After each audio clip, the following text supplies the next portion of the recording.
behalf of VAC, I acknowledge the traditional custodians of the land on which we meet, and I pay my respects to their elders, both past and present, and I'd also like to extend this respect to other Aboriginal people who are present tonight. As VAC heads into its 35th anniversary, as an organisation that was born out of activism, and it was, let me tell you, as you'll find out, we thought it was a good time to reflect on the way that HIV and LGBTI activism has changed over the years, and tonight we'll be hearing from activists who were present at the VAC's beginning to newly emerging activists.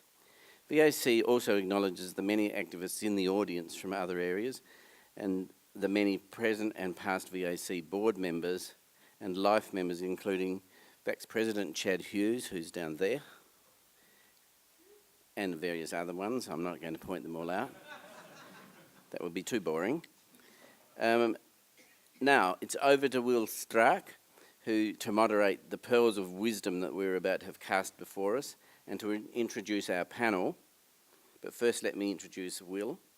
Wilhelmina Stark is the Assistant Secretary of the Victorian Trades and Labour Council, and she has been an activist in the larger trade union movement for many, many years. She also assisted VAC in coordinating the AIDS 2014 rally, the big international conference, which saw 6,000 HIV activists attend. More recently, Will coordinated the Victorian arm of the Yes campaign for marriage equality. In 2018, that's this year, she was elected Assistant Secretary of the VTHC, that's the Victorian Trades and Labour Council. She is, as you can see, the quintessential intersectionalist activist. You might find out what that means later. So, Will, it's all over to you.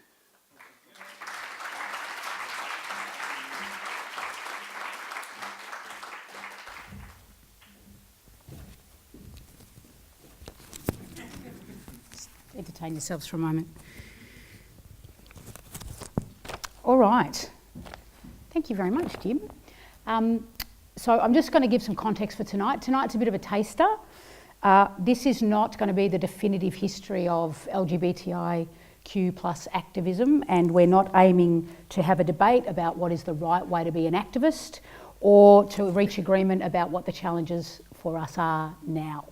What we're aiming to do is get a sense of the experiences of this particular cohort of activists, and we're going to explore what drove them to be activists. We're going to ask some open questions, and we're going to let them talk about what they're involved in now. So the way tonight's going to run is I'm going to introduce each of our panellists. We're going to give them each an opportunity as they sit down to talk about what their kind of definitive moment or what got them engaged in activism to begin with. Then I'm going to ask them some open questions, and then they're going to get a chance to basically pitch to you what they reckon is a big thing now and how you might be able to get involved in that. And then hopefully we'll have some time for questions at the end. I'm just going to set the framework for that as well. Time is really limited, so I'm going to be really ruthless about it being questions and not reflections or comments. Reflections or comments is what we can do out there later, and you can share them on the way home and go, oh, they were so wrong about that, or they were so right about that, whatever you want to do. But here tonight, while we've got the panellists, some of whom have travelled a very long way to be with us, we may as well give them the opportunity to answer any questions you might have to clarify. So I'm a trade unionist. I'm going to be really ruthless about that. So if you don't leave tonight thinking she's a hard ass, I haven't done my job. So I'm going to start off by introducing Alison Thorne. So Alison is an LGBTIQ plus liberationist who was a central voice in the creation of the VAC. She's managing editor of the Freedom Socialist Organiser and a founding member of Melbourne Radical Women, which is a socialist feminist women's leadership organisation. Would you please welcome Alison?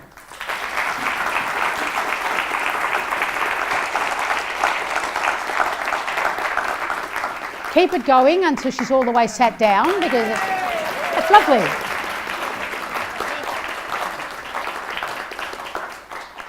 So Alison, you were, can you talk to us about the beginnings of the AIDS epidemic and the community and political response to it and how you got involved? Well, certainly will. I can talk about how I got involved, and I'll weave the beginning of the AIDS epidemic into it. But I want to talk about 2 years that were particularly important and pivotal years in my life. One was 1979 and the other was 1983. In 1979, I just ended my first lesbian relationship, and I was looking to meet more like-minded people, and I discovered La Trobe University Gay Society. I got involved in organising the 5th National Homosexual Conference, and I was a founding member of Young Gays. And the gay liberation movement was very radical at that time. It was focused on liberation, and so it got me asking the big questions. Where does LGBTIQ oppression come from? And I was able to see the link between women's oppression, and I then began asking, where does women's oppression come from? And I found that prior to the rise of private property, societies were incredibly different. They were matriarchal, communal, sexuality and gender was free. And having discovered those things, I became a socialist feminist. 1983, that was another year that was a huge one for me. And it was a huge one because I founded the Melbourne branches of both the Freedom Socialist Party and Radical Women, two socialist feminist organisations. But also in 1983, that was of course when the AIDS epidemic hit. And this was something that was incredibly, it was an enormous challenge for our community, and for me it was something that I saw not only as a health crisis but also potentially a huge political crisis for our community. And it was as a result of that that I became involved in the Victorian AIDS Action Committee, which was the forerunner of the Victorian AIDS Council. The final brief thing that I want to mention, given our community now, is one where we are an LGBTIQ community. It was not until about a decade later that I really grasped the importance of the T in our community. And I came to realise that transphobia was rooted in the private property system in the same way as sexism and homophobia. I read Leslie Feinberg's Transgender Warriors and became passionately committed to the fight against transphobia as well. So I'm sure that's my 3 minutes. Excellent.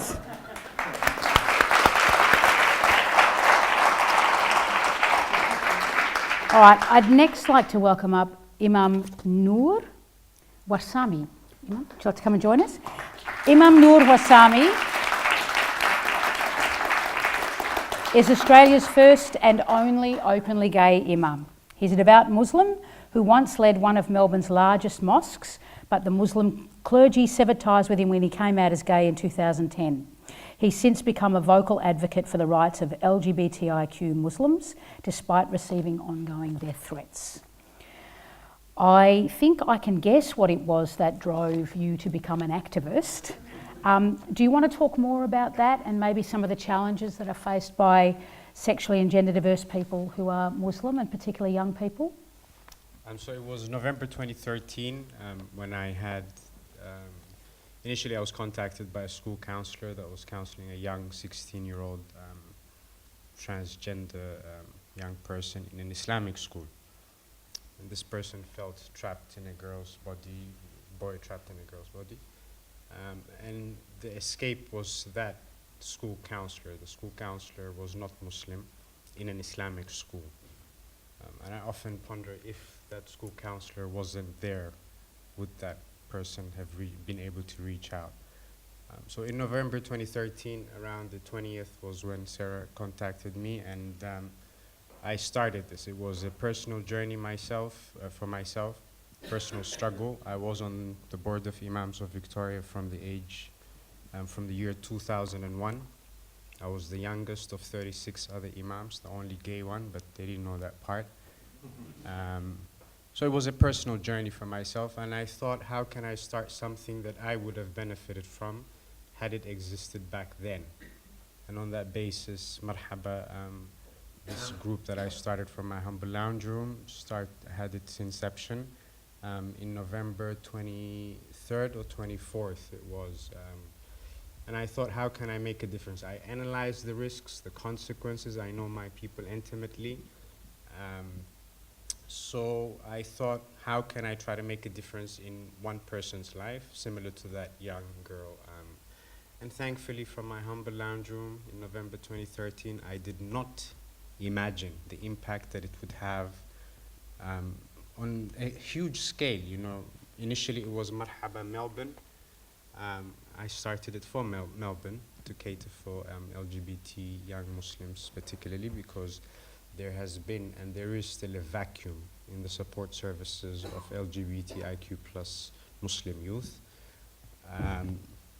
I didn't think the impact it would have. I didn't think it was going to save lives. I didn't think it was going to unite families. But this November will be our 5th year anniversary. And if I compare what I have done from the time I was on the board of Imams of Victoria from 2001 to what I have achieved when I started Marhaba since November 2013, I think what I have achieved in this last 5 years will far outweigh what I have done previously.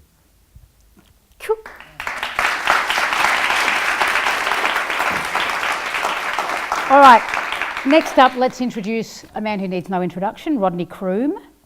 Rodney is an LGBTIQ activist and academic. He was a driving force in the campaign to decriminalise homosexuality in Tasmania and the founder and national director of Australian Marriage Equality. He currently serves as a spokesperson for the Tasmanian Gay and Lesbian Rights Group and national advocacy group Just Equal. Rodney.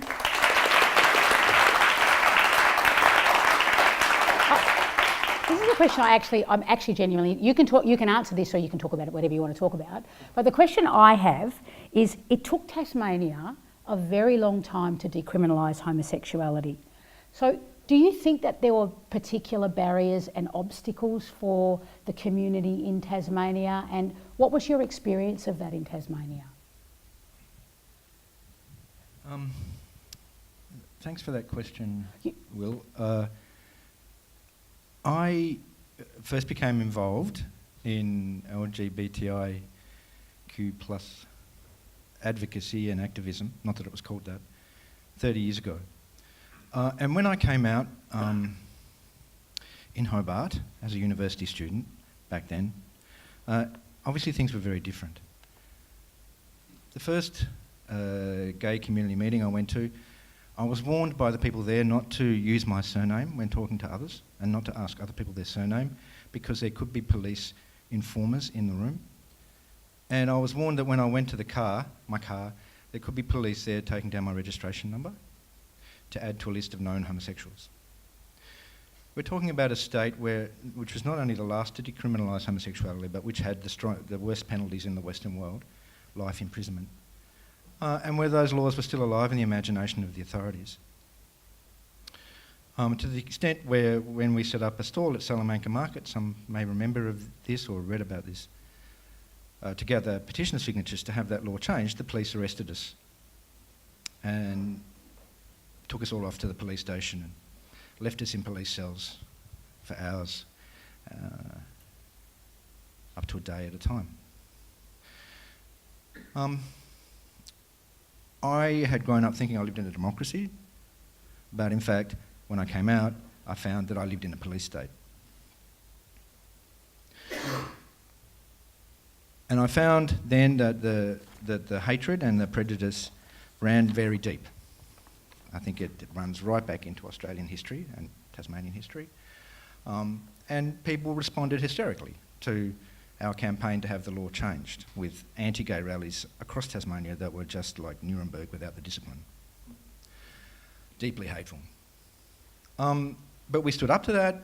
We took our case to Parliament. When they knocked it back, we took our case to the UN and were successful, and then to the Federal Parliament, where we were again successful, and then to the High Court, where we were again successful. And finally, the Tasmanian government had to realise the game was up. And while we were doing that, at the same time, we were taking our case to the people of Tasmania, speaking to anyone who'd listen, going to CWAs and RSLs and Rotary clubs and party branches and school groups, and in a place like Tasmania, which is quite tight-knit, that obviously had a dramatic impact. And when the law changed in 1997, to use a Tasmanian metaphor, it was as if a dam had burst, and out from that flowed the country's best relationship laws and discrimination laws, some of the great policies that we've got in policing and education and health. And that energy, that optimism, the fact that I saw that Tasmania had changed, and belief that if Tasmania could change, anything could change, was what really propelled me into the marriage equality debate. There was a lot of resistance within the LGBTIQ plus community at the time to dealing with the issue. We formed Australian Marriage Equality to campaign for it. Over the next decade, we did just that. To the point where Australians had been in a majority against the reform in 2006, after John Howard had amended the Marriage Act, and then obviously strongly in favour in the years leading up to the postal survey, where a resounding yes vote was returned, particularly in Tasmania, which was equal second state after this lovely state. And that was a great vindication of the work we'd done.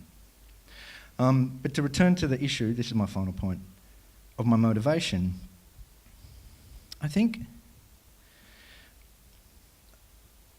I often think of things, the values that I put forward when I'm advocating, values like equality and inclusion, diversity, acceptance, all those things are important. But for me, the most important thing, the thing that drives me the most, is the desire to belong. Because when I came out in 1988, it was very clear that, at least in terms of the officials in my state, on my island, they didn't believe that we belonged. And since then, everything I've done has been a constant striving to belong. Belonging's different to those other things. You don't just sort of get absorbed into society. It's a long process of negotiation between the vulnerable minority and the majority, which changes both parties. But I think in Tasmania it showed that the result of the struggle to belong is one which can have great rewards for everyone. And like I said, for many Tasmanians, it was a source of great pride to have that great postal survey result returned last year. And obviously a great source of pride for all of us that that horrible bulwark of prejudice that was in the Marriage Act was removed. Cool.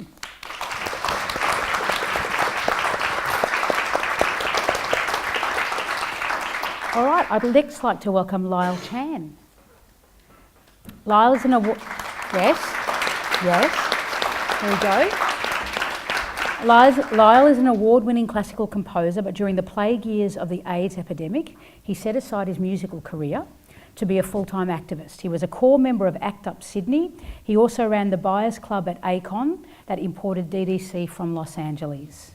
Lyle, you gave up music to be an AIDS activist.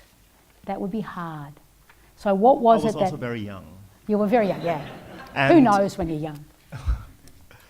The reason I became an AIDS activist was, first of all, I should say the reason I'm sitting over here is because we did our sound check in this order. Yeah. So it looks really weird that I'm sitting all the way over here. But I'm going to start filling from that end to the reason. middle now. This is their system. That's right. So it's not that I don't like them, I like you Yeah. all very much. No, I became an AIDS activist because my first boyfriend was HIV positive. And I suppose I'm of that generation of gay men who never knew a time before AIDS. older gay men remember a freer, a time where life wasn't a backdrop of death. And so I was very young. I was not yet 20, and I was still at university. And yes, my first boyfriend, who was the son of a famous composer, was HIV positive.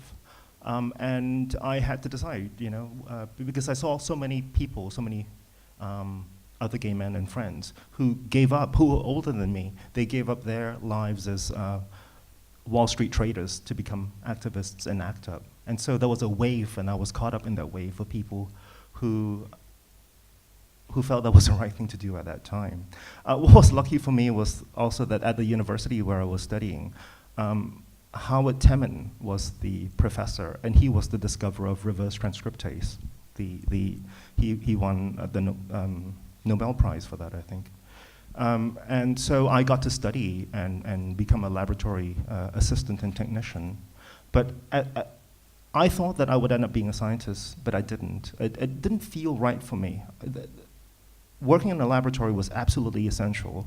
That's how we got the protease inhibitors, but it didn't feel right for me. It felt more right for me to be an activist. And so when I moved to Australia, I joined ACT UP, which had been going for 6 months already. So ACT UP had already formed. I think one of the reasons I'm here is, unfortunately, the people who were in ACT UP Sydney who should be here and telling the stories, they're no longer around. So I'm around, and hopefully I can tell their stories for them. At that time in Australia, it's kind of hard to imagine all those years ago that the drug approval system was so archaic that the approvals, the government approval for a life-threatening drug, like for cancer or for AIDS, and the approval system for something like a dandruff drug was exactly the same. There was no priority for something that was life-threatening. And it seems so obvious now, but it wasn't then. And I think there are historical reasons for that, like thalidomide being, the problem with thalidomide being discovered in Australia. And so the Australian drug regulation system was really, really stringent. And it took a lot of incredible lobbying to change the drug approval process, to even recognize that people who had a life-threatening illness had the inherent right to opt for a greater degree of risk, because the risk in not doing anything at all was so great. So a lot of ACT UP's early activism was around drug approval, and it was a very, very simple message: release the drugs now. And that actually worked. The collaboration between the community groups, incredible groups like VAC and ACON and the activists. I mean, the teamwork was kind of strange, but it worked because ACT UP was like the lunatic fringe. So we would have these public protests and call the health minister a murderer and take over communications in the health department. And then, of course, the politicians and bureaucrats would run in panic to somebody who was more moderate so they could negotiate. And that's where VAC and ACON came into play. So we knew we were deliberately the lunatic fringe. The story of the Buyers Club is interesting. I want to say a little bit about that because I met one of the bravest people I had ever known doing that. So when ACON had already started a Buyers Club, and I know there was one at VAC here too because Tony Maynard ran that. We worked on it together. I introduced Tony to the supplier of DDC, and I'll tell you a story about that because when the Buyers Club started at ACON, it ran into a problem because it was sourcing the drugs from New York, and the supply dried up. And so ACON said to me, "Is there anything you can do about this?" And I called the supplier and said, "So is the drug DDC available?" And they said, we don't have enough. We can barely supply people here in New York, and we just can't send it to you." And he said, I said, "Who's your supplier? I wonder if there's a way to scale it up."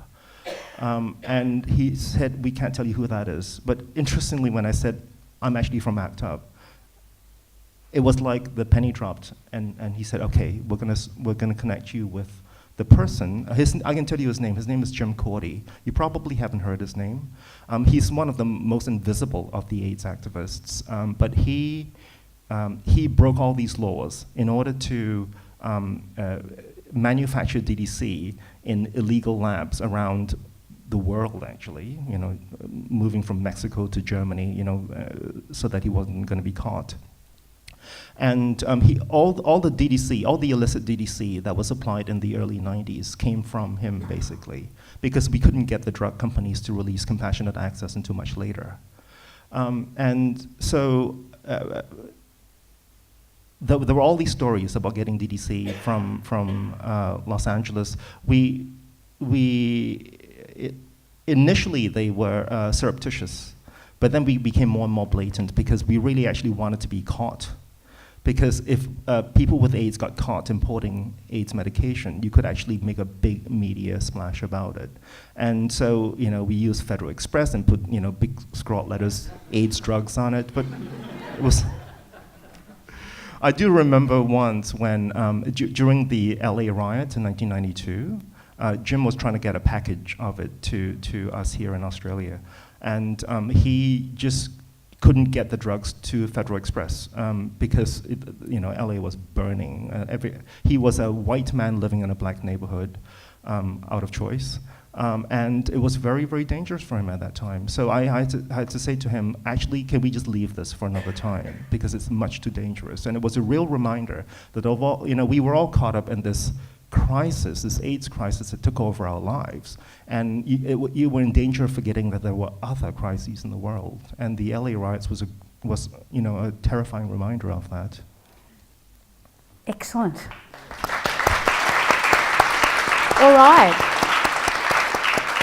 I'm now going to introduce Nic Holas. He's an HIV activist, writer and co-founder of the Institute of Many, an advocacy platform and grassroots movement for people living with HIV. Nic's writing about HIV, AIDS and queer politics has been published by, amongst others, The Guardian and The Age, as well as the International Queer Media. He is the chair of the Victorian HIV Legal Working Group. This is Nic.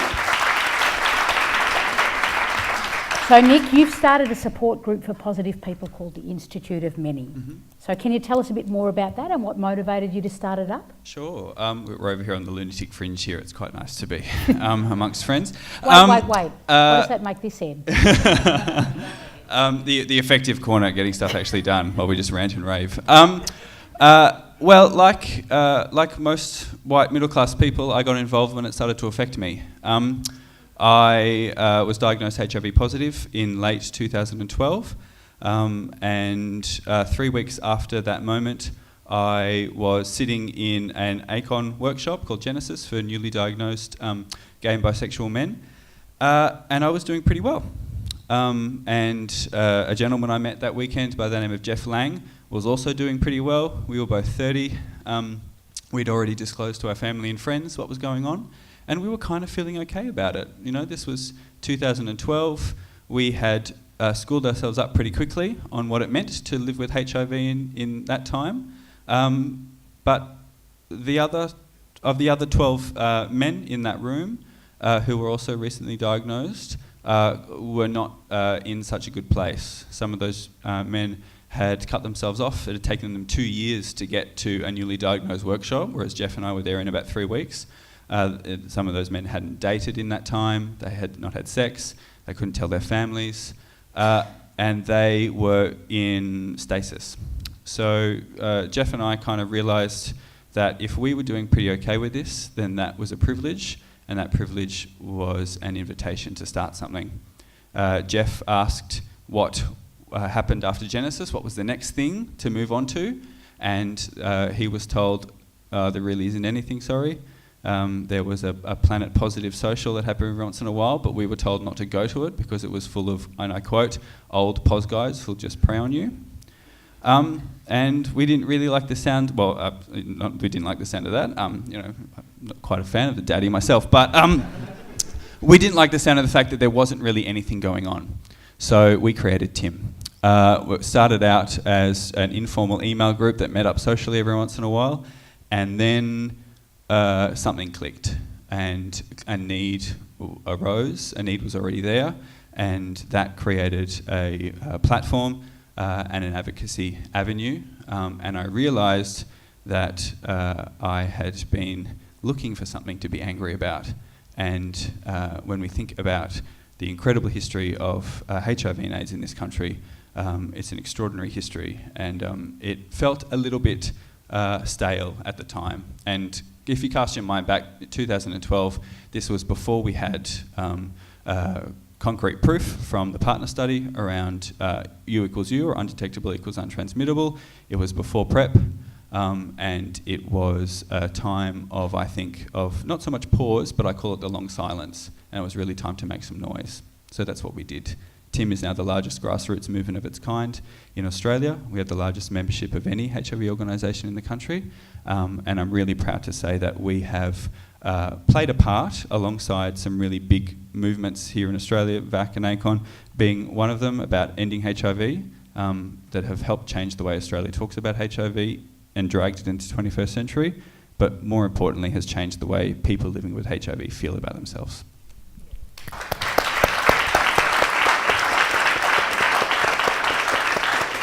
All right, next up, I'd like you to welcome Asiel Adan Sanchez. They are a non-binary doctor, writer and performer. Born and raised in Mexico, Asiel's work explores the intricacies of race, sex, gender, sexuality, mental health and medical systems. Their writing has appeared in Archer magazine, VoiceWorks magazine, The Age and Crikey.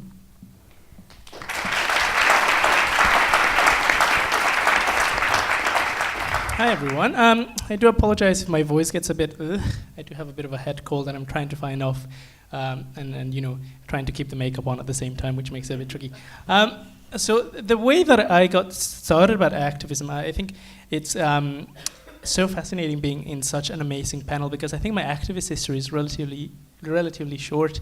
It all started really with the activism of the intersex and trans community. Back in 2012, I was lucky enough to join the Hobsons Bay LGBTI Advisory Committee, which had the amazing Tony Brifa and Sally Goldner in it. And I got a flavor of what activism was, all the amazing work that they had done, and through that I got an opportunity to attend Health Indifference and hear from Morgan Carpenter, who you know leads organisation Intersex Australia.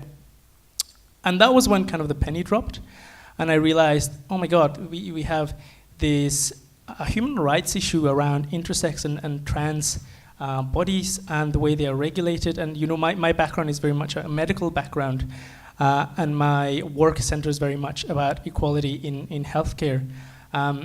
Hearing from those fascinating people, I realized there was so much work to do.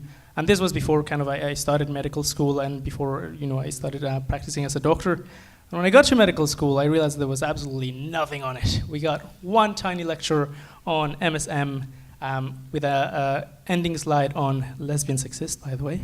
And it was all very much focused on HIV. And that was it. There was no mention of intersex. There was no mention of trans or gender diverse people.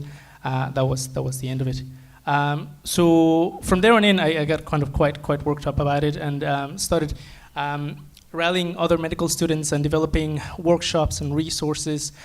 We just finished completing the first open educational resource for medical students around LGBTIQ patients, and the one-on-one skills that every single doctor must have in order to be able to treat LGBTIQ people with respect. And it kind of grew from there. And the way that it's carried me into, it's kind of shaped a lot of the way that I engage with medicine. And I'm just so excited to be part of the amazing legacy that we see here. I'm so excited to be part of the amazing activism that's been building up. And I know the journeys, I feel like the journey is just starting, really. And for me, essentially, the focus is opening up medical access to all people of the LGBTIQ community, making sure that our healthcare is addressed, making sure that we can walk in any medical center and be treated with respect, be treated with equality, and have our needs met. So that's going to be my sweet short 3 minutes for me.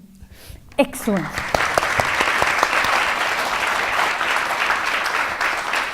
And our last panellist sitting there is Janet Jukes. So Janet was a founding co-convener of the Victorian Gay and Lesbian Rights Lobby and member of the Victorian Attorney General's Advisory Committee on, now this is the acronym that was then, GLBTI issues from 2000 to 2010. She is a VAC board member, deputy chair of the National LGBTI Health Alliance and CEO of LifeWorks Relationship Counselling and Education Services. Welcome up here, Janet. Thank you. Do you want to launch or shall I ask you a question? Ask me a question. All right. You've been involved in lots of different struggles over all of that time. Which do you think has been the most challenging in terms of the LGBTIQ community and advancing our rights? Victoria Police. Would you care to expand on that? Or is that enough? And I think the lesson out of that was persistence. So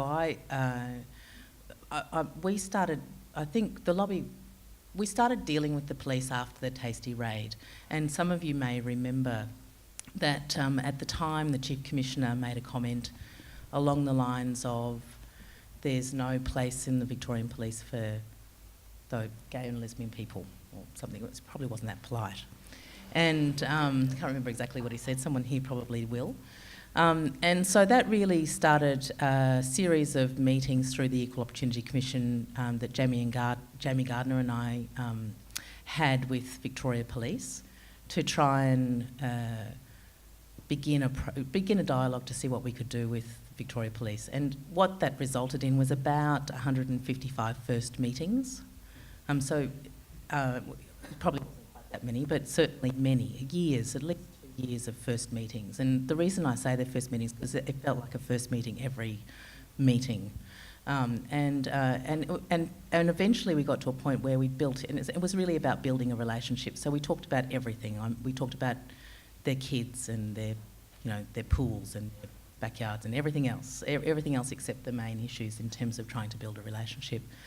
And eventually and my initial goal for the first year and a half was to get the Deputy Commissioner we were meeting with to say the word lesbian, because he kept saying gays and those other people. And that was a really major breakthrough. And as you know, time progressed and we ended up with the gay and lesbian liaison officers. They sort of eventually, raised the white flag and let Jamie and I, in fact, sit on the interview panel for the first gay and lesbian liaison officer. And then from that, there was a rollout of more and more gay and lesbian liaison officers and so on and so forth. So, and then a few years later, we had the Chief Commissioner leading Pride with officers in uniforms, which was a great moment. Unfortunately, we didn't get Christine Nixon in leathers on a motorbike. That was my other goal. But we did get massive turnaround, and I think there's still a lot of work to do there. We even got to actually go and talk to new recruits. I attended a couple of whatever they're called, swearing-in ceremonies. So we did actually get really good access for a while there. But it did take a while. Persistence. Okay. Lesson number 1. All right, so that is an interesting thing, right? So we achieved getting someone to say the word lesbian through building relationship, and we didn't quite get to Christine Nixon in leathers on a motorcycle. We didn't ask her though. But see, I reckon she might have done it if we'd asked. So I'm interested from everyone or anyone in the panel who wants to feed back, in terms of the history of advancing LGBTIQ plus rights, what from your experience are the things that have worked? And more interestingly, is what are some of the things that we might have done that haven't worked, or that you've tried that haven't worked? I'll open it up to anybody to kick it off. Well, go for it, Alison. If I can, I'd love to kick it off, because I think that the most important thing that works is actually mobilising a movement, getting a groundswell going. And, we heard from Lyle about the really, really crucial role that ACT UP played. We heard from Rodney talking about the struggle for marriage equality, and having been involved in that particular struggle from the beginning when the Howard government introduced its homophobic same-sex marriage ban, and getting to the point where we got the outcome that we did. It was very important to reflect about how we actually got there. How did we win that? And it was critically important, all the work that all of the generations of activists before had done, all led to and built to that result, and will build to beyond that result, because it really is when all of us get out there, build a movement, when we're on the streets, when we're active in our unions, when we're active in our workplaces, when we're active in our communities, when we're engaging with neighbours, with family, all of those things are crucially important for getting the change that we need, and I think that's what works. Yep. Yep to all that. I just got to, sitting here now reflecting on the marriage equality campaign and everything that went before, the two things that jump out at me. At a movement level, what you said about persistence, Janet, there'll always be barriers. Prejudice is just ingenious at putting up barriers to taking the path forward, to law reform and to social change. And it's about always finding a path around that. There is always a path around the obstacles that we face. I mentioned earlier about Tasmania and how the parliamentarians just threw the decriminalisation bill in the bin, and so we took another path, and that path took us to Geneva.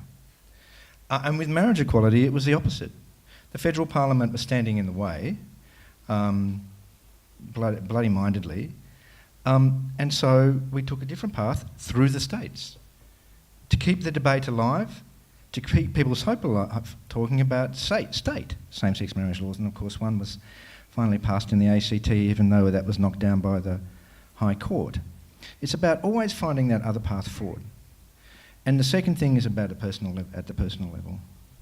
And I know you've heard this a lot, but I'm going to say it again. It's always about personal stories. And not regurgitating your biography, but telling your story about the discrimination, prejudice you've faced in a narrative form in order to capture the empathy of those around you so that they understand and can walk in your shoes. That is something that was crucial to everything I've done, and it was obviously really crucial in the marriage equality campaign, to the extent that we went around all of the states and territories and all over the place doing workshops to skill people to tell their personal stories. And I'm doing that right now with trans people in Tasmania to the same end. And there are two really fundamental principles that underlie that work. One is the belief in education. No one is born homophobic or transphobic or biphobic. We learn those prejudices and we can unlearn them. And the second thing is to be able to distinguish between a person and their prejudices. If the person that we're facing is prejudiced and we wipe them off, we never have any chance of changing their hearts or their minds. We have to be able to distinguish between the person we have in front of us, their dignity as a human being, and the prejudices they hold. That is the first step, being able to challenge those prejudices in an effective way. We always have to keep those principles in mind if the telling of our personal stories and the education of those around us and the changing of hearts and minds and the changing of the hearts of a nation is going to happen. Anyone else? Yep. I think we also talk a lot about politics as the art of the compromise, and that's something that will come up often when you're fighting for something, and you'll have to do the deal in the party room, etc., etc., etc. But it's crucially important when we're talking about our community that we remain authentic. We'll be asked to drift to the middle, to be more palatable, to be more acceptable, and it's very important that we maintain the integrity of who we are, an incredibly diverse community, and we hold on to that and we don't compromise that, even though we will, of course, be compromising in some ways to get the deals over the line when it comes to doing activism and policy change. Anyone else? I agree with your the issue around not compromising, and I don't think we should compromise our goals, but certainly we do negotiate, and I think you were saying that we do have to negotiate positions, and in Victoria particularly, which I think was a bit different in Tassie, but in Victoria our law reform has been incremental over the last 20 years. And sometimes we've had to go back and fix it up. And the trans birth certificate is a really classic example of where we went as far as we could, and part of that was the support from the trans community at the time. We went as far as we could, and now we've got to go back and fix it up. We've got to do some more work on the anti-discrimination laws. So, and I think the other thing is, particularly in law reform, you do what you think is a really good job at the time, and then with the benefit, the 2020 vision of hindsight, you look at it and think, oh, actually that's not good enough, and we need to go further. So it's also about being true to your values and those goals, and continuing to review them and update them. All right, so I'm going to pick on something that you said, Nic, which is that we are a very broad and we are a very diverse community. So I'm interested in the question about when it comes in terms of campaigning for change, is that diversity of because you've talked a bit about, solidarity and building movement, is the diversity of our community, is that our strength or is that our weakness? Any thoughts? Anybody? It's our strength. Why? No, someone else can answer that. I mean, look at the panel. What an amazing panel. Isn't it a fantastic panel? I feel very humbled sitting here. If you say so yourself. Well, I may answer that from a historic perspective, actually, because the plague years of the AIDS crisis came to an end, and we have to say they did come to an end in honor of the people we lost and died. It took people who normally didn't trust each other to work together, the medical community, pharmaceutical companies, and the patient community. These, even now we talk about big pharma and how mistrustful we are, but back then we actually had to decide, okay, we don't like each other, but we're gonna have to work together. And we had to have very, very specific goals, meaning like we would come together almost like a coalition to achieve a specific goal. And when that goal was achieved, we could become enemies again. If you wanted to be. That was a really, really powerful lesson. I wouldn't say I made friends, but I got to know and became familiar with drug company reps and people who ran the drug companies that I had to negotiate with and say that, okay, we're gonna keep importing these drugs until, we're gonna keep violating your patent until you make them available on a compassionate basis. Try and stop us.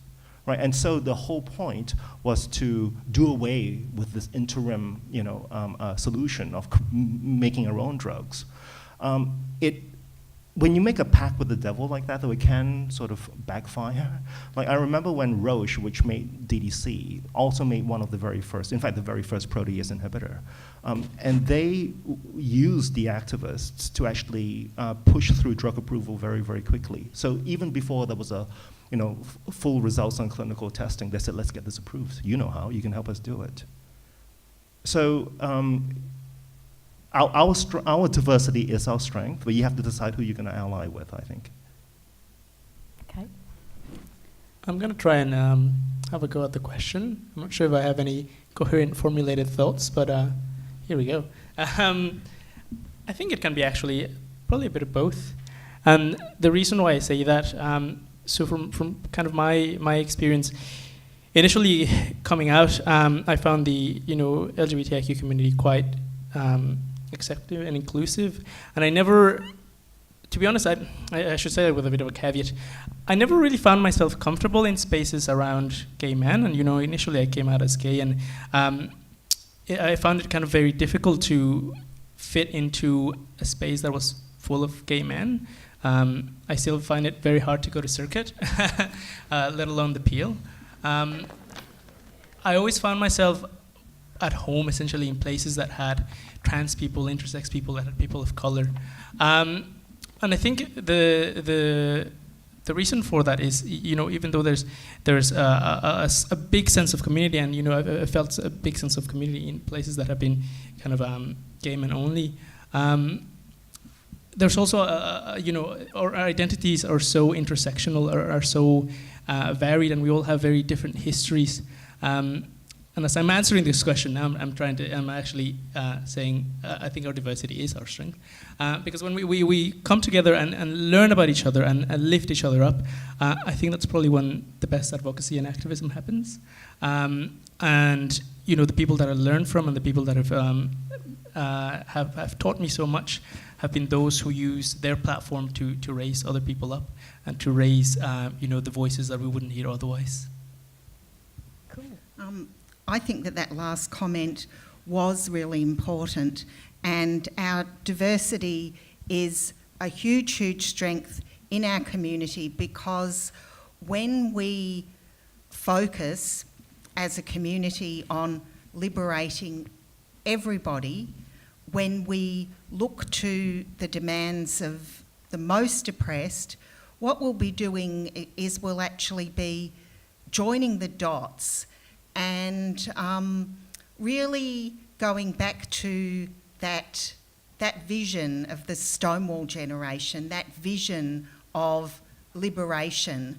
And as a community, any goals that we're actually working towards, if they're going to leave some members of our community behind, then that's a problem. We have to be fighting for the demands for the liberation of our entire community, and we can only do that when we recognise our diversity, and when we do genuinely recognise our diversity and take up everybody's needs. We are enormously powerful, and that's what makes it our strength. If I can add, Yeah. I think it is, the word for human in Arabic is insan. And that word is derived from the word nisyan, forgetful. Insan, forgetful. Human, forgetful. Yes, we are in a multicultural society. Yes, our diversity is a source of strength. But that is if we acknowledge and if we see the strength in our diversity. If you know you have physical strength to lift this table, you can lift it. But if you know something is beyond your capacity, you won't be able to, because it will cause you physical injury. Why I say this is, when I started the group, this organization, Marhaba, the first group of people that I had approached were the well-established LGBT individuals and organizations. The response was always, empathetic. However, it was issues that I was talking about, the trauma, the marginalization, ostracization. It is issues that other communities of other religious denominations here in Australia have gone through 20 years ago, 30 years ago. It's not something different I was talking about. However, there was this sense of forgetfulness that I have realized from our established LGBT organization, and this is around the country, because I was one man that had probably an idealistic vision, but realistic. I was an Imam, and I am an Imam, and I wanted to use my hat to try to make a difference. Not this hat, but it wasn't something, because I was getting calls and referrals from around the country, and when I had LGBT organizations referring young people to me, going through a checklist, gay, Muslim, gay, lesbian, go to this man, I thought this was not the type of community that I was anticipating for, because in how I envision the community is like a human body, different organs, functioning in a specific way towards the well-being of this one human body. Your lungs have a function, the heart has a function, the brain has a function, and so forth. Different organs collectively working towards this one human body. That's my vision of a community. Great. All right, I'm going to ask one last question. I'm going to start, we're just going to run down the end here towards me, so I'm going to start with you, Lyle, which is, what do you think the biggest challenge is of being an activist, and how have you dealt with that in your life? You're speaking to somebody who's not an activist at the moment. But you have been an activist. I have, that's right. I acknowledge that burnout is a big issue for activists, and the most important thing in combating burnout is to keep your eye on the goal. Recognize all the improvements that are being made, and find appreciation. Find people who appreciate what you do. I don't know, what's happening with feelings of things like burnout and the current activist community, but it was something that was absolutely dire in the 1990s. And a lot of the people who were at the very beginning of ACTIV did not stay. Of course, the activism got much, much harder because, as they say, the night is darkest just before dawn. The number of deaths kept increasing until we had the protease inhibitors, which then cut the number of deaths to a third right away overnight. We called it the Lazarus effect. But what do people have to do to keep motivated and to cure burnout? The only thing is community and appreciation. Appreciate each other. Excellent. Nic? I think perspective is something that I certainly struggle with. When you are deeply passionate about your cause, your thing, you can often get tunnel vision for that. And if anyone gets in the way of your tunnel vision, you realise you are on a very fast train and you run over them, or they're big enough that they derail you. And I think it's really important, I think about my other activist colleagues who are doing extraordinarily important work in trying to close down the camps on Manus and Nauru, people who are trying to keep women safe when they walk home at night. There are, myriad causes, and they are all important. And when we as activists reach out to people who are working in other areas, we create a stronger network, and really what we're working towards is intersectionally just a better world. But that perspective is also really important for the community you're serving.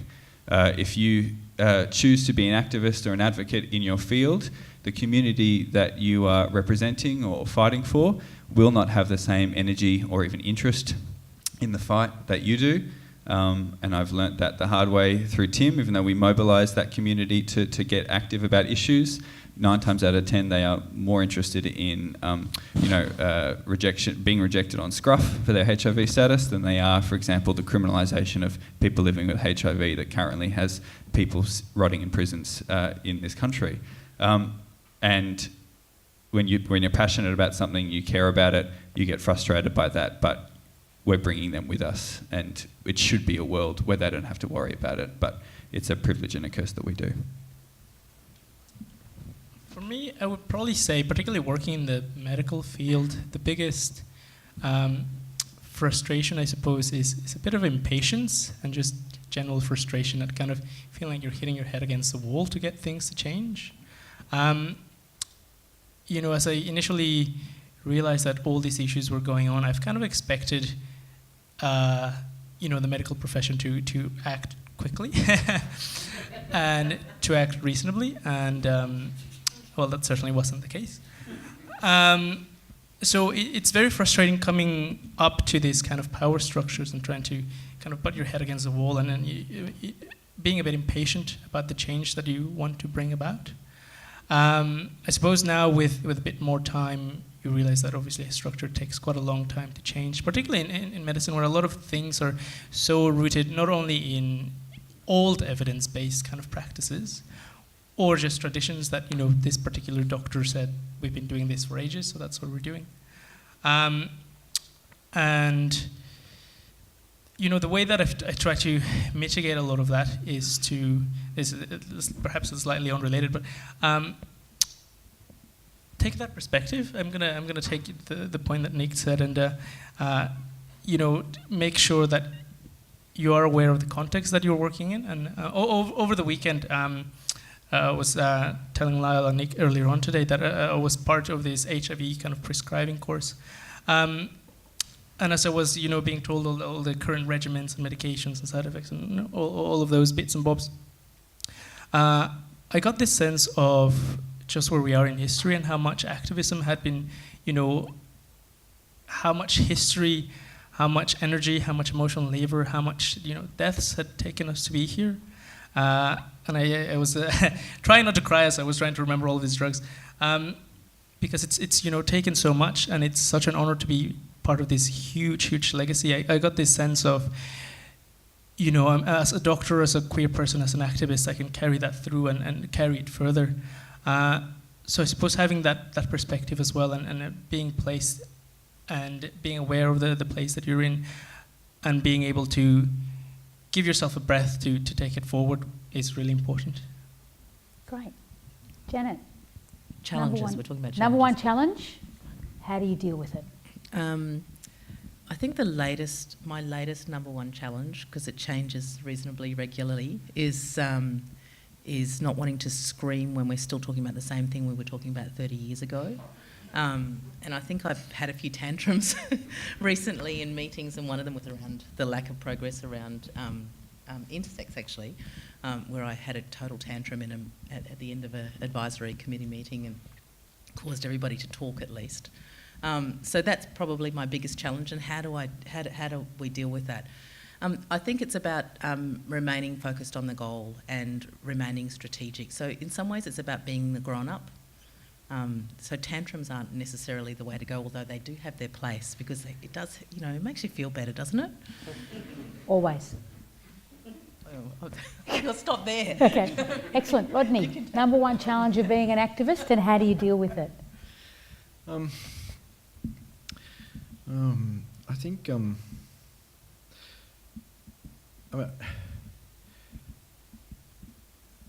if I hadn't have come out into the situation I did, I probably would have just become a history academic working in the archives, because I'm a bit inward looking. So it's always a challenge to me, and to keep on looking out and to keep on sort of putting out the energy that it's required to do advocacy and to do lobbying. It takes a lot of energy for me to do that work. And where I find that energy from is working with teams of people who I trust. Simple as that. Working with other people, group of people whose judgment I trust, who trust me, and we've all got an explicitly shared goal. We know what we're doing, and we've got a plan, and we're going to get there. It's as simple as that. Working with those small groups of people, sometimes not so small, but where there's trust, deep trust. That's crucial. And always remembering, I think someone else mentioned something to the effect of the little baubles of respectability and that co-option that are dangled in front of us all the time. If you or compromise. If you make this compromise, then it'll be so much easier for everyone. Or if you go down this path, and if you stop demanding so much, then it'll be great and we'll be fine. And realising that stuff is not real acceptance, and it's not real inclusion, and it's certainly not real belonging. And being able to stand up to it, and being able to stand up to the anger and the fear-mongering of people who will actually, who want you to compromise. And I'm not talking necessarily about the people on the other side, the people who until last year were called the no case. That's another thing altogether. I'm just talking about the people who want you to calm down, shut up, compromise, and go away. And making sure that you never do that. And being alert and aware of all the different ways that can be done, that you can be bought off and traded and transacted with, so that you're no longer a threat to established, or whatever is established. So yeah, it's a lot of energy to do this work, and certainly it is for me. Some people get energy from it, but I don't. I need to work with others, and I need to go off sometimes into the archives and just pretend I'm living in the past or in another age, or do my research or whatever it is to get away from it all, because it is it is so draining. But then I come back. And the thing that keeps me coming back is seeing change happen. And that's, I guess, my final word here is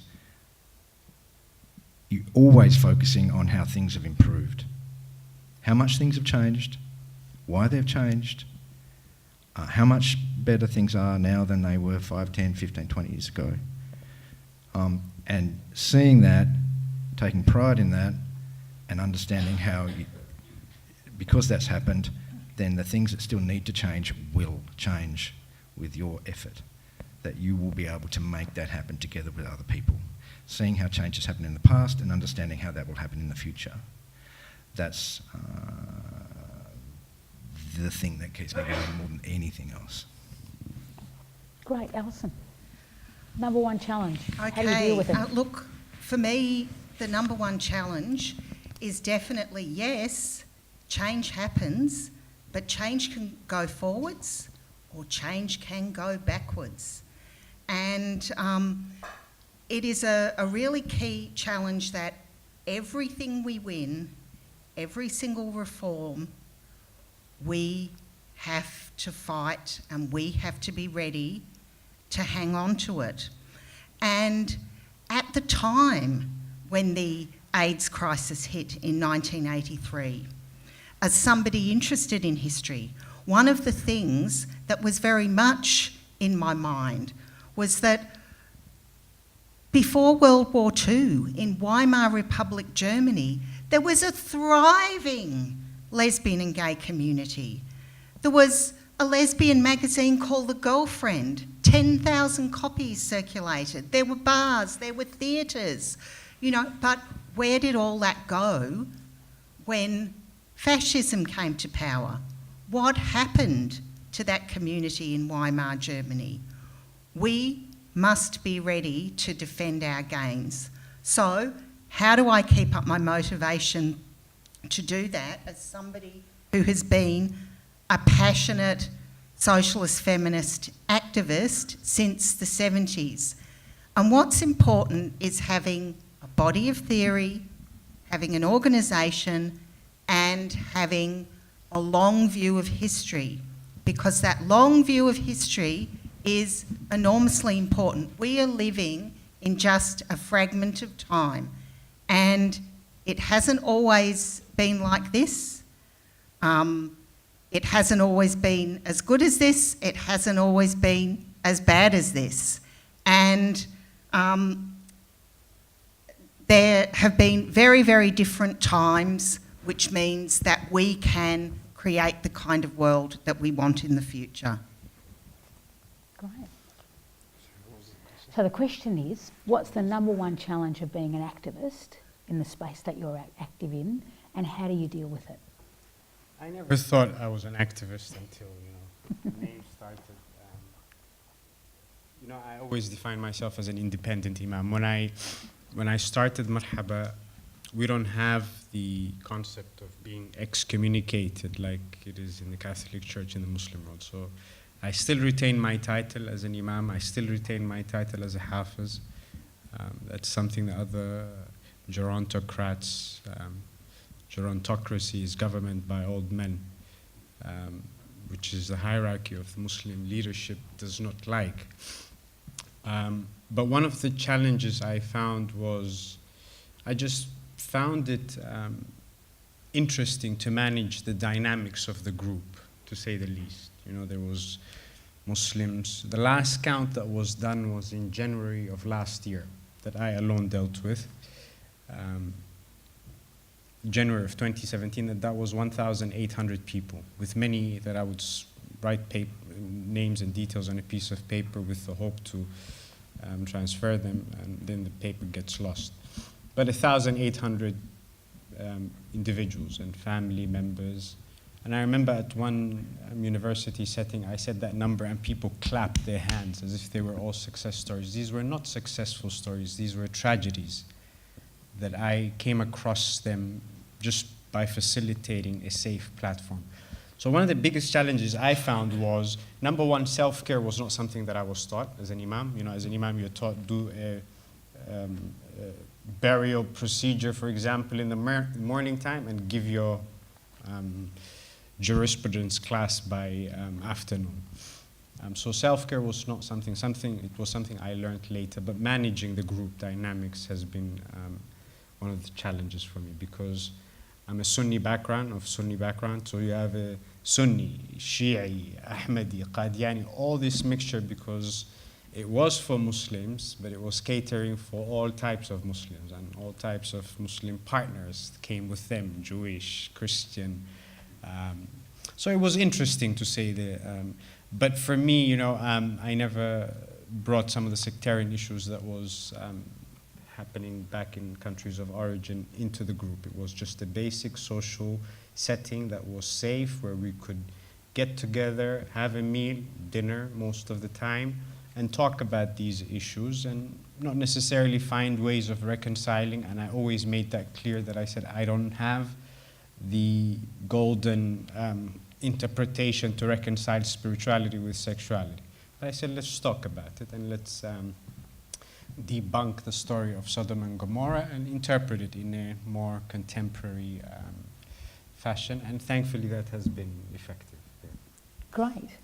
Now, to allow time for questions, I'm going to ask that we panellists retain real discipline about this. In terms of campaigns that you are active in now, if you wanted people here to do something, and I really need you to just, like, if you want money, just say the word money. If you want signatures to petition, just go petition and website. But we don't have time to go into a lot. So if there was something that people here could do on a campaign that you are working on at the moment, what's the number one thing? You kick it off, Noor. So there's two writing projects that I'm working on. One is an autoethnobiography that's I've got, but the one I'm working on currently and would need some help is a compilation of stories, because as we mentioned earlier, stories are a very powerful tool in affecting people's lives. And over the years, I've accumulated about 400, and very common stories, the stories within Muslim communities, very similar to the Christian community, Jewish community. Judge Judy says, same stories under the sun, different faces. So one thing that I would appreciate support in is bringing this book of stories, compilation of stories, into a reality here in Melbourne. Excellent. What do you need for someone to do that? You need someone to help you someone put it who into wrote it? the book, someone who has ideas about that. Excellent. So if anybody here has that skill, Noor is the man who needs you tonight. Excellent. All right. Anybody else who's currently actively campaigning or doing things? What's the number one thing? Great. Rodney, what's the number one thing people can do? Keeping it short so that we have time for questions. Two things, sorry. One thing. One thing? You were right. Oh, sorry, yeah, Mike. The mic. Mike, what's the number one thing? You were right that Victoria and Tasmania are a bit different. We tend not to be so incremental. So we're going for thoroughgoing equality for trans, intersex and non-binary people in Tasmanian law this year. And if you know any trans, intersex or non-binary Tasmanians whose stories need to be out there in the media, just let me know. Second thing, so-called religious freedom, which of course just means religious privilege. I've been working hard on that for the last few months. I wrote a little book about it. I've got a few copies here if you want one, it's free. Read it, talk to people about it, and as soon as that Ruddock inquiry comes out, which will be sometime in the next few weeks, jump on the Just Equal website, because we'll have a web form up targeting the Senate, saying whatever the government puts up that's going to take our rights away, do not support it.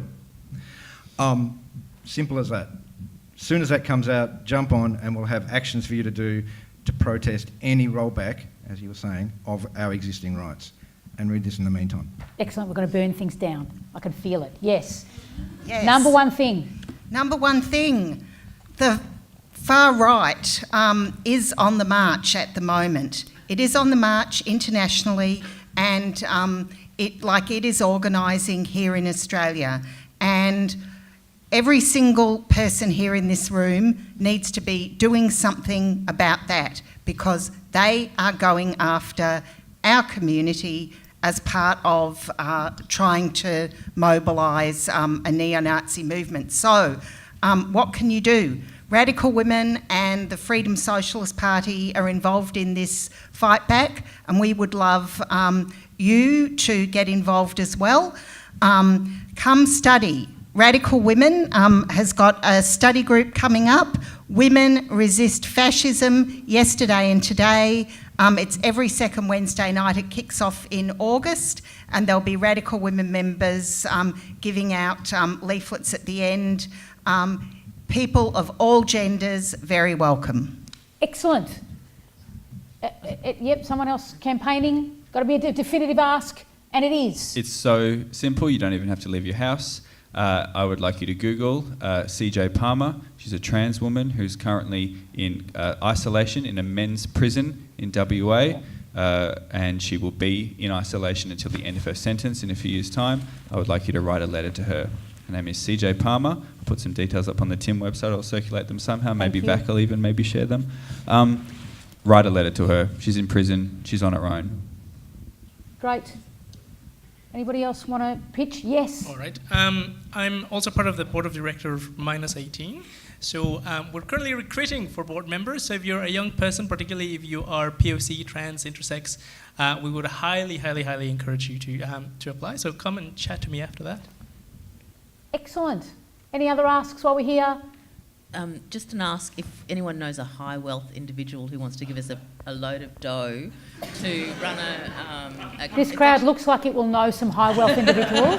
I can feel it. Or a few. So if we could do that, that would be great. And a load of dough to run some messaging, focus testing and marketing campaigns around what we're expecting to be a fairly hideous safe schools pushback in the all right. in the next state election. So we need a bit of money so that we can reset the language that's being used around safe schools, and particularly trans, non-gender, non-binary and same-sex attracted young people. Excellent. So what we need from you tonight is we need letters to be written. We need board members. We need money.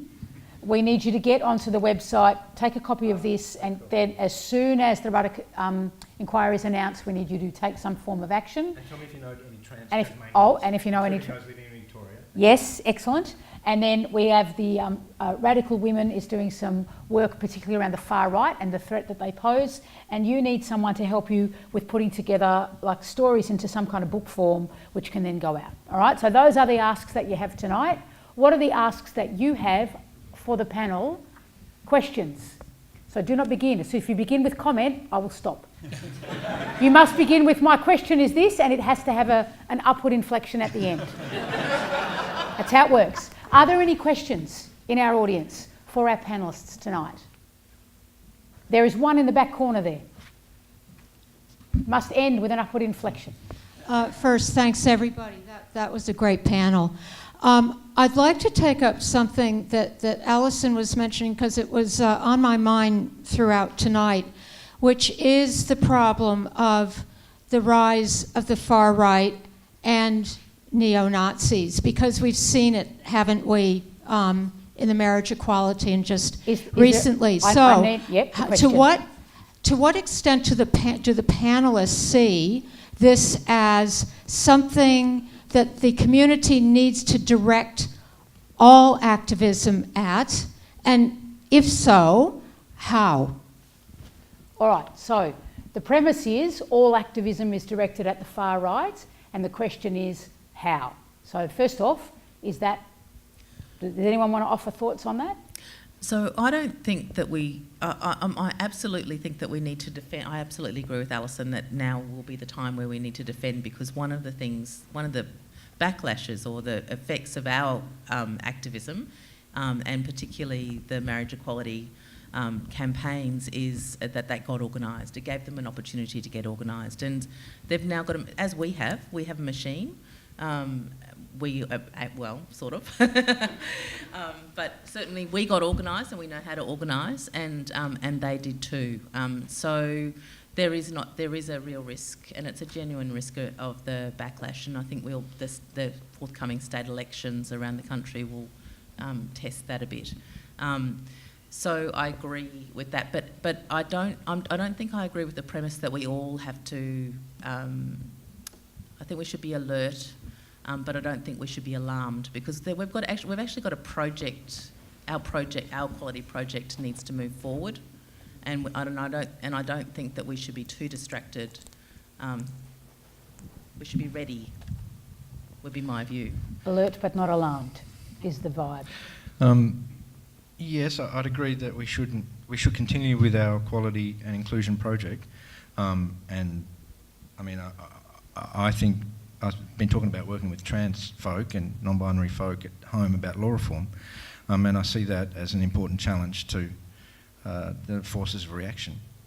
But we have to face the fact that the authoritarianism is a growing force across the Western world, or across the world, and we can't we can't turn a blind eye to that, because it'll affect us earlier than it'll affect other people, and so that we do need to be at that on that front line and joining coalitions with other people to challenge authoritarianism and fascism whenever we see them, every time we see them. I was so disappointed last year during the postal survey that those Nazi posters went up around the University of Tasmania, and the University Council didn't understand the need to challenge that immediately. It just ignored it because it had thought it would go away. And I thought, I'm never going to allow anyone to do that again.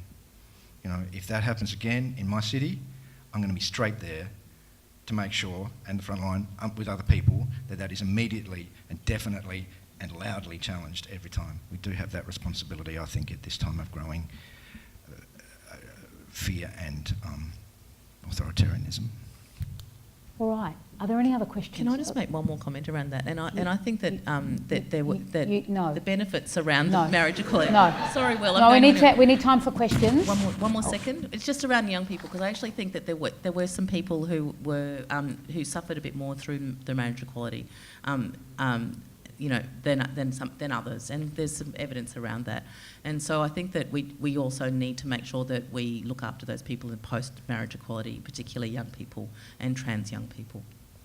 Excellent. All right, I'm going to go, these are the only two questions now that we will have time for. So I'm going to go with down the end there, and then I'm going to go with in the middle, and then we're done. Are you ready, Jim? Because you're going to have to wrap all of this up neatly. Because my job's done once the questions are asked. Fascism. Thank you. All right. Thank you for just incredible, just so inspiring. My question is for Imam Noor. You work and do incredible work within the Muslim community to combat homophobia. There is an equally important body of work to be done within the LGBTI community, LGBTIQ community, to combat Islamophobia. What can we do to support combating Islamophobia within our community? How can we help you? Thank you very much. Excellent question.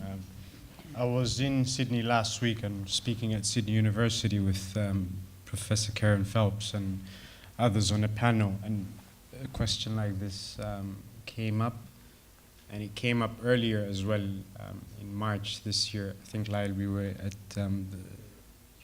the queer thinking panel you mentioned in March as part of the 40-year anniversary of the Mardi Gras in Sydney, and we had a symposium that was hosted by an LGBT Muslim organization, the first of its kind in its history, in Australia's history, at Sydney University. And interestingly, majority of the people that attended that symposium were healthcare professionals and workers in Western Sydney, where majority of the no votes came from, and who were asking a similar question. I think professional development for healthcare individuals is a way to start. We had a very successful series of videos that we did called Cultural Sensitivities, and we used them for some of the New South Wales police and other security professionals. I think that's one way to do it, because we still see time and time again. I can give one example of an LGBT clinic here in Melbourne that advised a young gay person that I referred to this clinic for mental health care plan, and the physician there, who was a physician that I had referred many other cases to previously, said, go to Perth, get married, to find a lesbian girl, get married, lead a double life, and tell your parents that you're married and everything is gone. And I said to that physician, I said, that type of medical advice contravenes your Hippocratic oath that you have taken. You're no longer a doctor in my eyes. So I think professional development trainings is the way to go. But this is something that many of us could do together. You know, if I am one person asked, go Sydney, go Adelaide, one gets stretched out. So it's something that I think can be done all. Great. And there was one other question here. My question is, how do we as individuals or in our community bubbles properly prepare to defend our community? Anyone want to take that one? The answer's not guns. I think the bubble question is where that's really interesting, because I think as a broadly diverse queer community, we all have our little micro bubbles within the one larger bubble. And what I'm seeing increasingly, as someone who is the very, very oldest millennial that could possibly exist, if I was born a day later, I would be Generation X,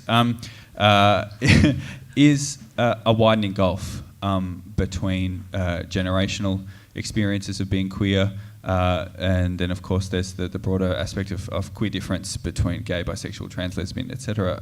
Individuals. And I think that if we want to prepare to defend our community, we have to be a little bit better, and this is a lesson that it's taking me 36 years to learn, and I haven't quite learnt it yet, to be more mindful of one another before we go outward. In fact, we should be turning outward more than we turn inward, would be my suggestion there.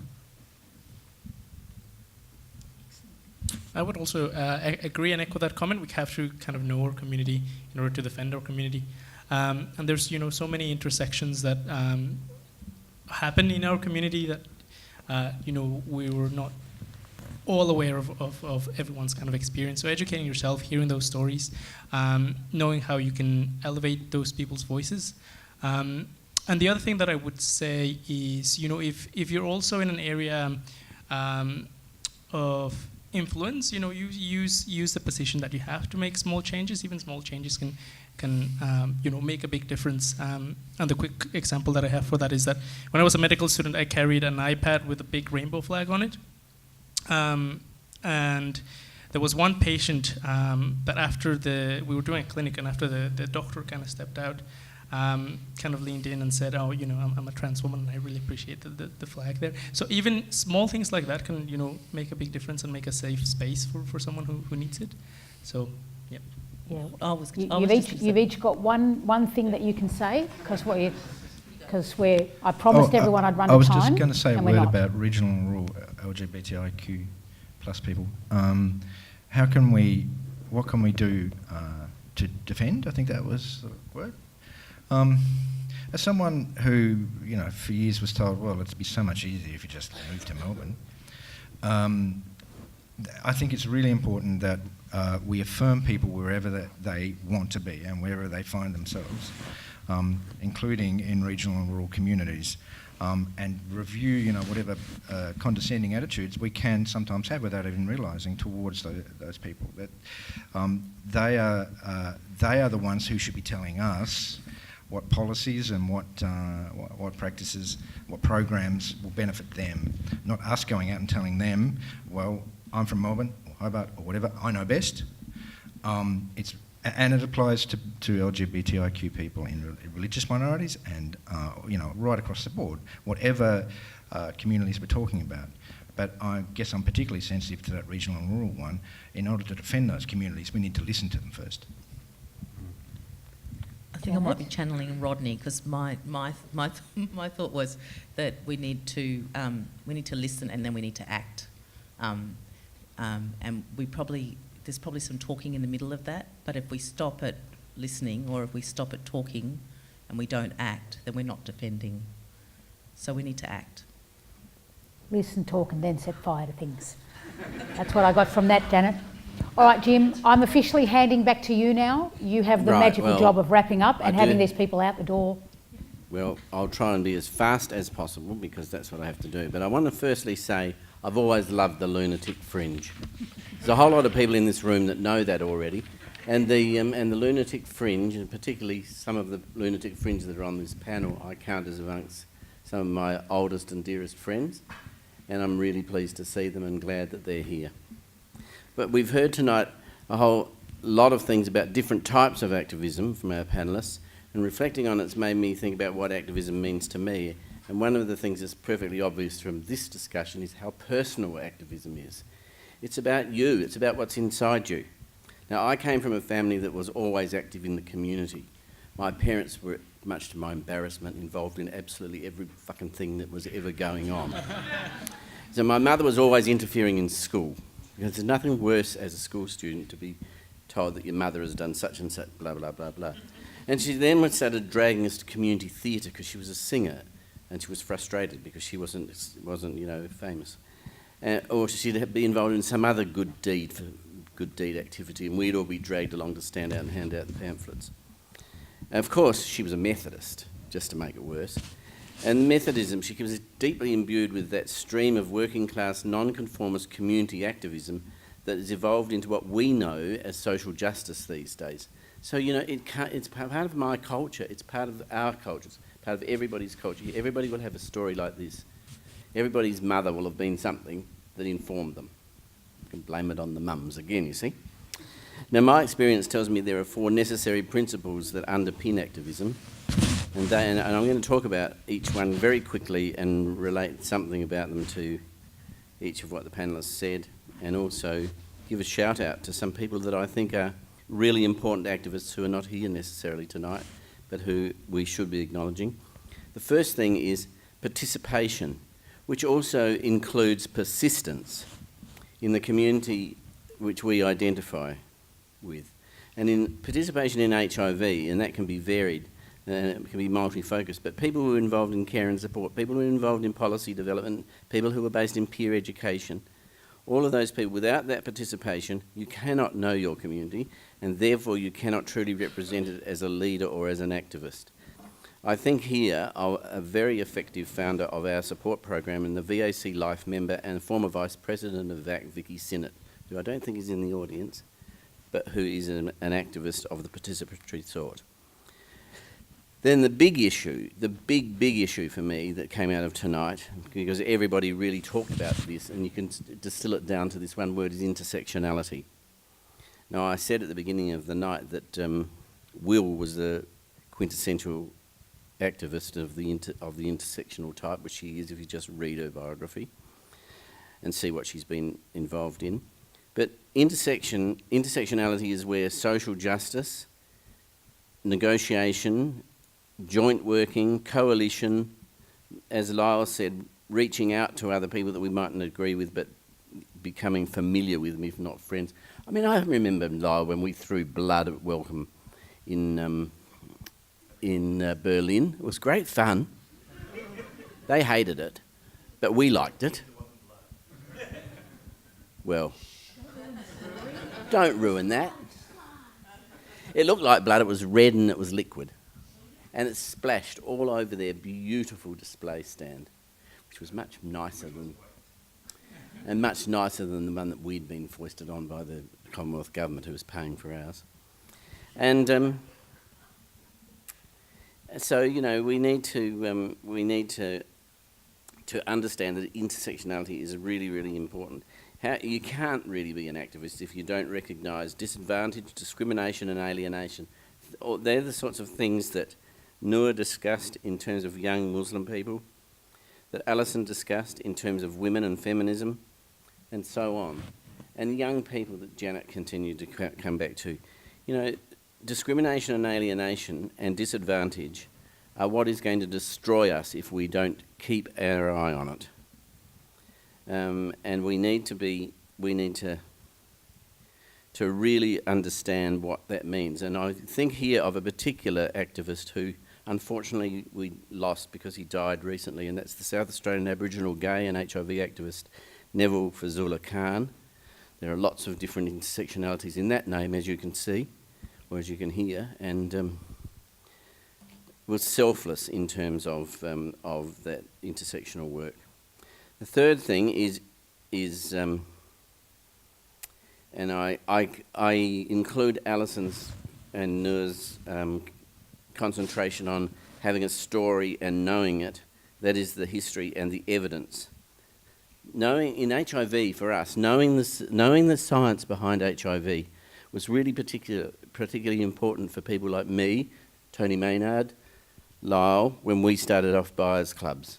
We had to know, and when we were rung up by Jim Thingy from Los Angeles telling us that he'd sent us a batch of DDI that was 100 times more potent than it should have been, and we were terrified that we'd killed half of the HIV positive community in Victoria, we had to sort of step back and think, well, no, we probably haven't. It's probably HIV that's killed them. And it didn't, because we, in fact, didn't get the batch. Just to complete the story quickly, the batch went to New York because they didn't have enough of it. But, you know, those sorts of things are really important. And I think here, you know, there's a really important Victorian activist in the history and science of HIV, and that was Adam Carr, who in David Bradford, and I implore you all to go and buy David Bradford's book called Am I OK?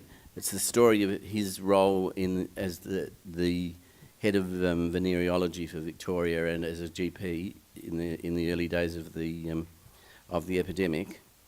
And he points out far better than I can that Adam, by becoming a community scientist, he went and found out about the science, and he published in a very dispassionate, clear way why we needed to follow the science, why we needed to follow the stories, why we needed to have that. And I think that's come through from what people have said along here, people's individual stories, and so on. And fourthly, my fourth point is networking. Alliances, not uncritical ones, but respectful friends are very important.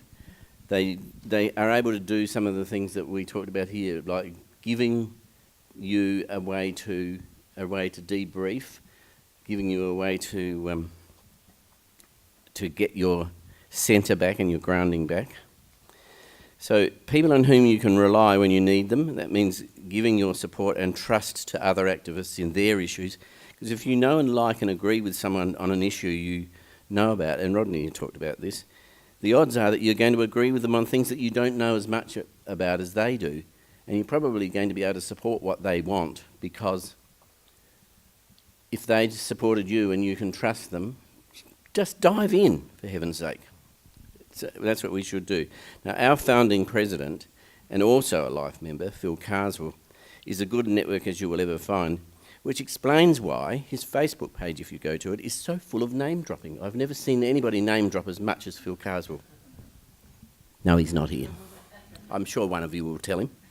I think it's being recorded. Yeah, well, he will see it then, won't he? I was an activist in the community. For me, it was very personal. I was an active in community education when I became a parent. I became a union member in the arts when I got involved in community theatre. I was a student activist when I returned to university as a mature age student, and a gay activist when I came out because I could never keep my mouth closed. I met a number of these panellists along here at various things like homosexual conferences and HIV conferences and things like that, and I still know them. I'm not sure that they like that, but I do. All of these things allowed me to build knowledge and skills, and that's what I'd implore everybody else to do. Take the lessons of what you're doing, policy development in the community sector, and allow me to move backwards and forwards between all these worlds. There are not too many AIDS Council general managers who became Director of Public Health. Me, I did. Just the one that I can think of. And activism informed my management, and especially as I came up against the barriers of power. And when I was Director of Public Health, I needed to call on my activist background, because all I got was, you can't do that because that's not what we do. That was a continual refrain. I just basically told them to fuck off. And did things that, which I think have been to the benefit of our community, but of course I would say that, wouldn't I? I remain convinced that our history is important to our success and we need to learn from each other if we are to teach those following us. And I trust we've all learnt something from each other tonight. I've learnt or confirmed tonight that a good tantrum is just fine, least of all for me. Bad luck, board members. Thank you. And thank you, panellists.